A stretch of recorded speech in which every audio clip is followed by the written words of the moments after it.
Bharatiya Janata party अनुसूचित जाति मोर्चा का सम्मेलन का पतलांदर में हुआ आयोजन।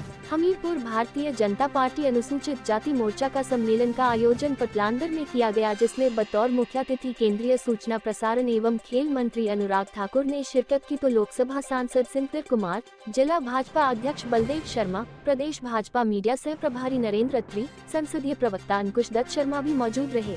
इस अवसर पर केंद्रीय मंत्री अनुराग ठाकुर का कार्यक्रम में पहुंचने पर भव्य स्वागत किया गया। केंद्रीय मंत्री अनुराग ठाकुर ने कहा कि कांग्रेस कभी नहीं चाहती थी कि एम्स हिमाचल में बने, लेकिन मोदी ने सत्ता में आते ही हिमाचल को बड़ी सौगातें दी थी और 2017 में फिर से शिलान्यास करने के बाद 1500 करोड़ रुपए का एम्स अस्पताल बनाकर जनता को दिया है। उन्होंने कहा कि कांग्रेस उस समय भी नहीं चाहती थी कि एम्स बने और आज भी नहीं चाहती है कि एम्स काम करना शुरू करे।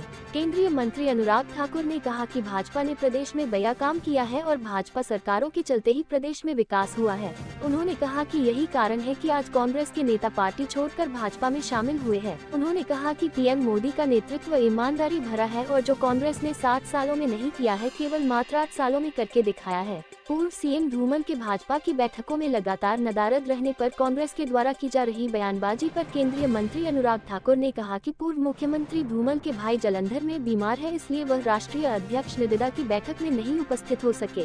उन्होंने कहा कि कांग्रेस के पास आज मुद्दे खत्म हो गए हैं और इसलिए फिजूल की बातों को उछाल रहे हैं। उन्होंने कहा कि कांग्रेस छोटी छोटी बातों को राजनीतिक लाभ लेने के लिए काम करती है। उन्होंने दावा किया है कि हिमाचल में डबल इंजन की सरकार पहले से ज्यादा सीटें जीतकर प्रदेश में आने वाली है, इसलिए कांग्रेस छोटे मुद्दों को हवा देने के लिए लगी हुई है।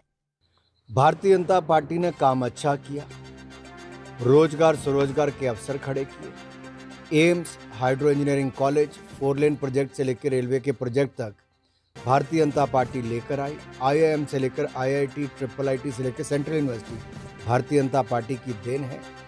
और इसी को देखकर ही कि हम जो कहते हैं वो करके दिखाते हैं। आज कांग्रेस के बड़े नेता भी जो 40 साल से कांग्रेस में थे, छोड़कर भारतीय जनता पार्टी में आ रहे हैं, क्योंकि उन्होंने देखा कि उनका पूरा जीवन निकल गया।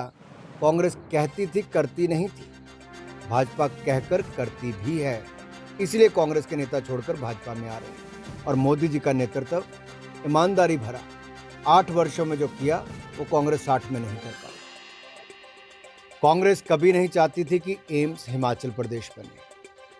2014 में सत्ता में आते ही मोदी जी ने सबसे बड़ी सौगात हिमाचल प्रदेश को एम्स और IIM की।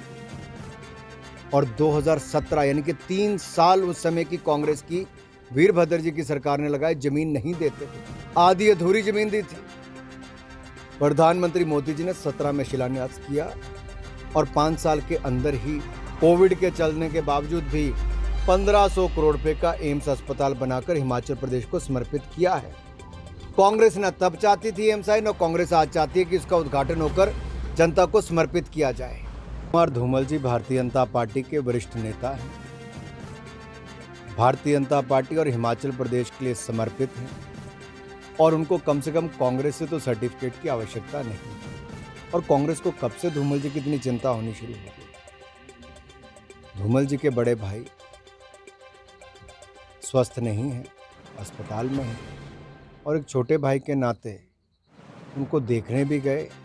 ICU में उनके बड़े भाई थे। इस चलते भी अगर इस तरह की राजनीति हिमाचल प्रदेश में होगी तो उसका राजनीतिक लाभ उठाने के लिए कांग्रेस इस तरह का प्रोपेगेंडा करे तो दुर्भाग्यपूर्ण है। कांग्रेस के पास मुद्दे खत्म हो गए, धरातल पर उनकी जमीन खिसकती चली जा रही है। नेता एक एक करके कांग्रेस को छोड़ रहे हैं और इस साफ दीवार पर लिखा नजर आ रहा है कि भारतीय जनता पार्टी की सरकार हिमाचल प्रदेश में दोबारा आने वाली है। डबल इंजन की सरकार डबल विकास करने के बाद वापस सत्ता में पहले से ज़्यादा सीटें जीत कर आने वाली है। तभी तो कांग्रेस को वापस इस तरह के मुद्दों पर आना पड़ा।